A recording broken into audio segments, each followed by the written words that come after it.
Lo que voy a Vámonos. comentar es un trabajo publicado en New England Journal of Medicine, ahora en enero de este año. Es un trabajo que compara el tratamiento expectante versus el tratamiento intervencional, la colocación del tubo de drenaje pleural en pacientes con el primer episodio de neumotórax espontáneo. Como antecedente, la tasa, digamos, anual de hospitalización es de 140 pacientes por millón de habitantes en el Reino Unido.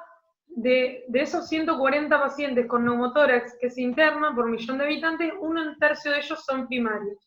El tratamiento más común a nivel mundial establecido es la colocación de un tubo de drenaje pleural y habitualmente requiere una internación con una longitud media aproximada de 4 días. Presentamos acá el manejo conservador como un manejo alternativo para el neumotórax primario, el primer episodio, y no hay trabajos que muestren el beneficio o la igualdad del tratamiento expectante versus el tratamiento intervencionista. Se trata de un ensayo que es multicéntrico, perspectiva, letrado y abierto. Se realizó en 39 hospitales, tanto de las ciudades como de zonas rurales de Australia y Nueva Zelanda. Se publicó por vía web cuáles eran las condiciones, digamos, y las bases para ingresar al estudio, y fue aprobado por los comités de éticas nacionales de ambos lugares y estatales. En cuanto a la selección de pacientes, se seleccionaron pacientes de 14, 50 años de edad, que sea un neumotórax unilateral, espontáneo, y que sea el primer episodio de neumotórax. Los criterios de exclusión no los detalla en el trabajo, sí, o sea, obviamente quedan excluidos pacientes mayores de 50 años y pacientes cuyo neumotórax no sea espontáneo, no sea primer episodio, o sea, ya tengan intervenciones previas, y que calculemos el porcentaje del neumotórax y sea menor al 32% por el método Collins. El método Collins es el que se ve acá abajo, calcula la distancia entre el vértice del pulmonar y el vértice del tórax, la distancia B, que sería el punto medio entre la pleura y la cavidad torácica, y la distancia C, que es la distancia ínfima que hay en la base del pulmón y entre la base del pulmón y la pared torácica. Suma los tres, eso lo multiplica por 4,7 y le suma 4,2, que es la fórmula que dejé abajo, para lograr un neumotórax espontáneo del 32%, la suma de A más B más C tiene que ser igual o mayor a 6 centímetros. En cuanto a los pacientes, fueron designados aleatoriamente en proporción 1:1, tanto para el conservador como para el tratamiento intervencionista. Se hizo por un sistema web de aleatorización. Todos los pacientes recibieron, tanto los de tratamiento conservador como los de tratamiento intervencionista, la misma medicación analgésica y la misma cantidad de oxígeno suplementario, siempre que el paciente sature menor a 92% aire ambiente.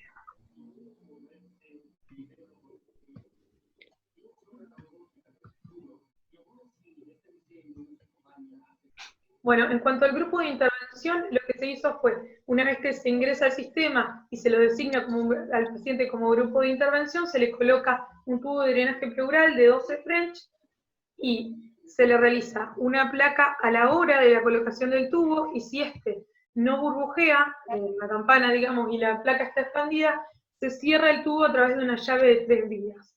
Se lo deja en control clínico al paciente. Si el paciente no presenta sintomatología, o sea, no reagudiza el dolor, no presenta disnea, se repite una placa a las 4 horas, y si persiste con el parénquima expandido, se extrae el tubo y se otorga el alta.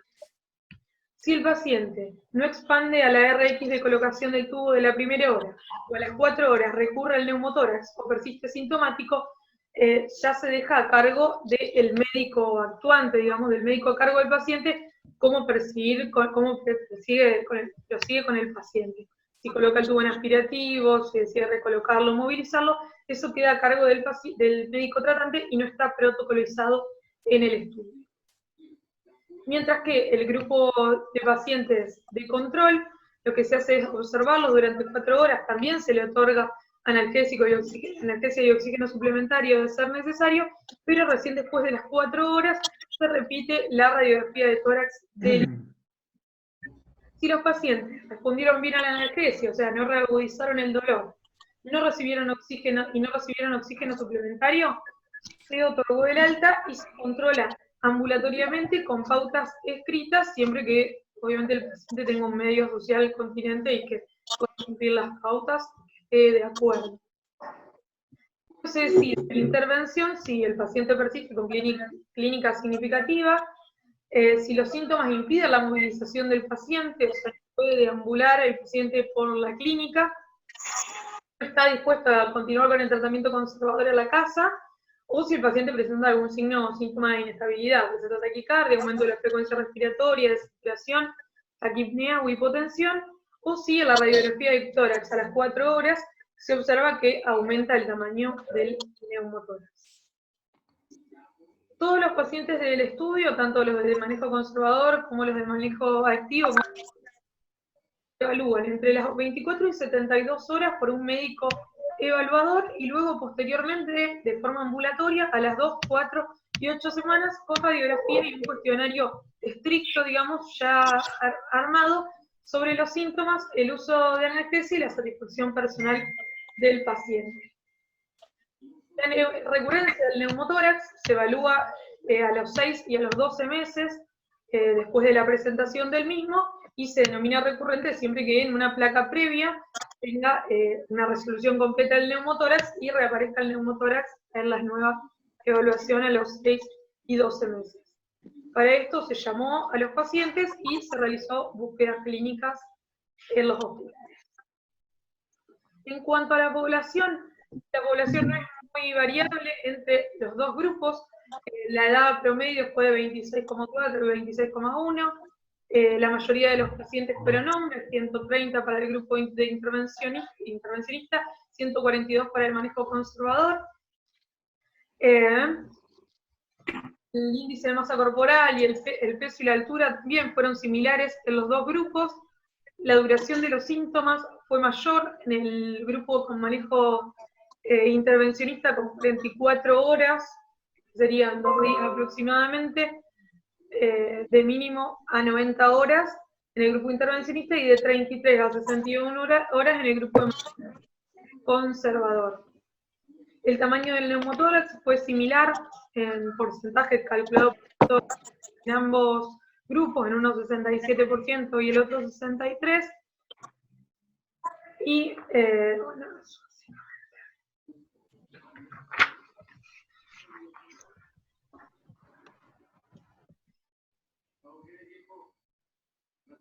se evaluó también en ambos grupos la oxigenación, la frecuencia respiratoria, la frecuencia cardíaca y si los pacientes eran o no tabaquistas. En ambos grupos fue similar todo, excepto que en el grupo de los pacientes intervenidos había una mayor cantidad de fumadores de más cantidad de paquetes año, del manejo conservador en menor cantidad.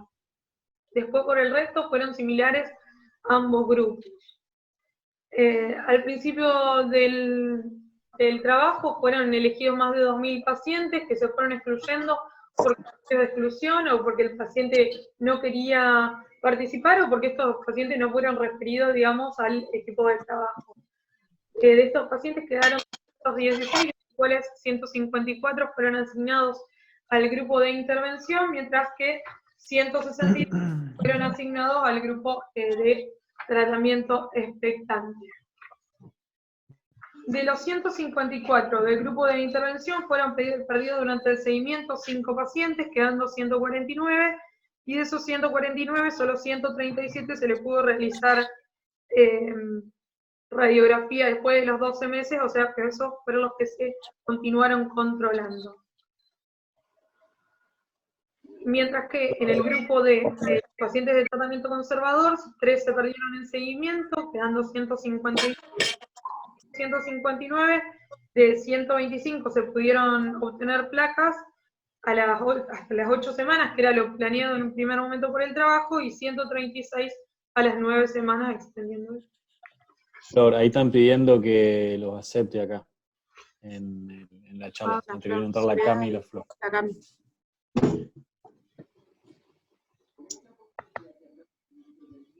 Bien. Florencia. Creo que ahí está. Ahí estamos. Creo que ahí estamos. Los resultados.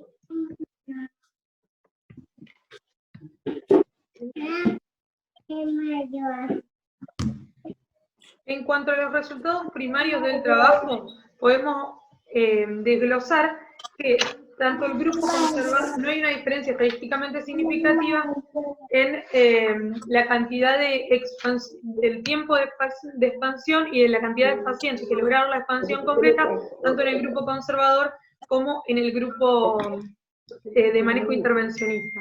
En el grupo de manejo intervencionista, a las 8 semanas, 129 pacientes sobre 131 a los cuales se les realizó la placa de las 8 semanas, o sea, el 98%, hablando de este grupo, digamos, no sé si ve que señaló, el 98% logró la reexpansión.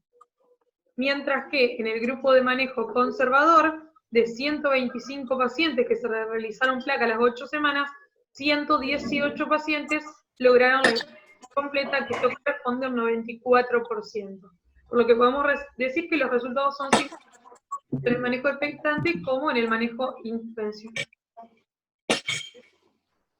En cuanto a otros resultados que se buscaron evaluar también en este trabajo, el número de procedimientos obviamente que fue mayor en el manejo intervencionista, con 145 procedimientos sobre 25 para el manejo conservador, que los del manejo conservador fueron pacientes que fallaron esta terapéutica y que requirieron construcción de tubo de drenaje pleural.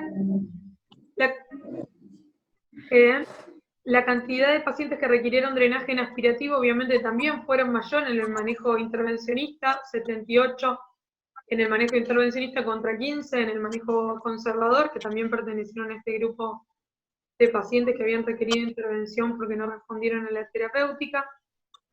También requirieron más porcentaje de pacientes de aspiración continua en el manejo intervencionista.